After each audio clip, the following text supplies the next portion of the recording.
So I'm here with Bre Pettis of Makerbot Industries, and I'm going to get him to talk a little about the new and exciting things that they just announced and what that might mean for libraries. So, Bre, what is the most exciting thing that you think you announced today?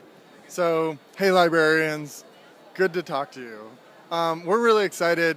We had a bunch of announcements today. So, we launched the Makerbot Replicator 2, which is a desktop 3D printer optimized to work with the material PLA, a renewable bioplastic made from corn. I would say for librarians, that's the machine you want.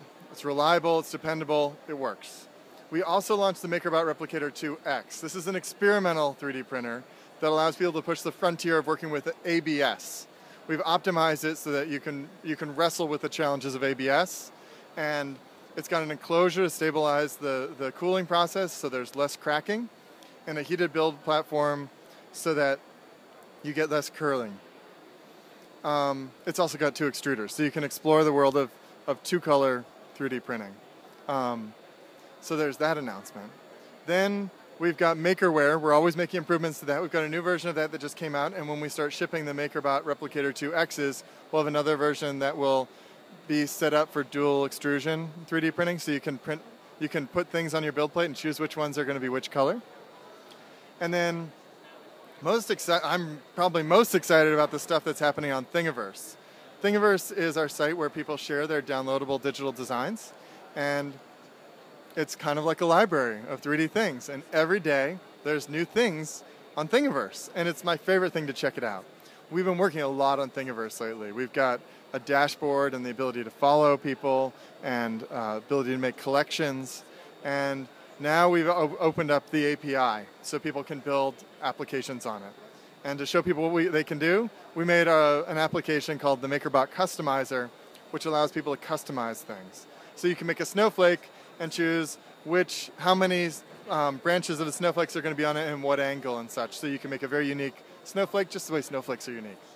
That's just the beginning, though. There's going to be so many cool things made on that that are going to make it easier for people to make things, because they're going to be able to customize things and they're going to feel like they're theirs, because they will be, and really take the power of designing things into their own hands and get hooked.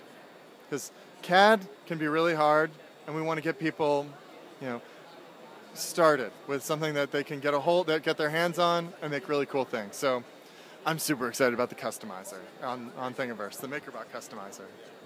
There's a real growing interest in makerspaces and libraries and providing this kind of technology directly to the public. What do you think is kind of some of the most interesting things that might come out of more and more of these rolling out into public areas? So what I would say is, if you're a librarian and you're interested in adding a makerspace to your library, there's two things you should read. One is the Hackerspace design patterns. This is just an amazing document that was put together by the CCC, the Chaos Computer Club, and you should if you read it, you'll save yourselves from all sorts of hassle, because a bunch of folks who've done it wrong before said how they did it wrong. So you got to read that. Then you should also go, and it's not a physical book, but I wrote a book with Sarah Schneeweiss which is called Hackerspaces the Beginning, and we just published that recently, digitally, and it's stories of people who started hackerspaces, similar to makerspaces, and all the problems they had. So if you think you can't do it, you can read this book and and see how people overcame rat infestations, floods, challenging people, and all sorts of other challenges to make it so they could have a great community where people meet and make things. So, yeah. And since we are talking about libraries, in your hand is a brand new thing that some libraries might be interested in. So let's see, what do we got here?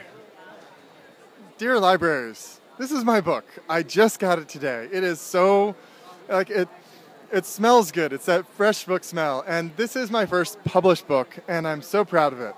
And I would love to see it in your library. That would make me really happy. This is published by O'Reilly, is that correct? Published by O'Reilly and available everywhere right now? Correct. It's available right now today. Digitally through O'Reilly, anywhere else? Yeah, you can get it digitally, and I'd have to go look. It just started today. I have to go figure it all out. Awesome. Thank you so much, Bre. My pleasure. Thank you.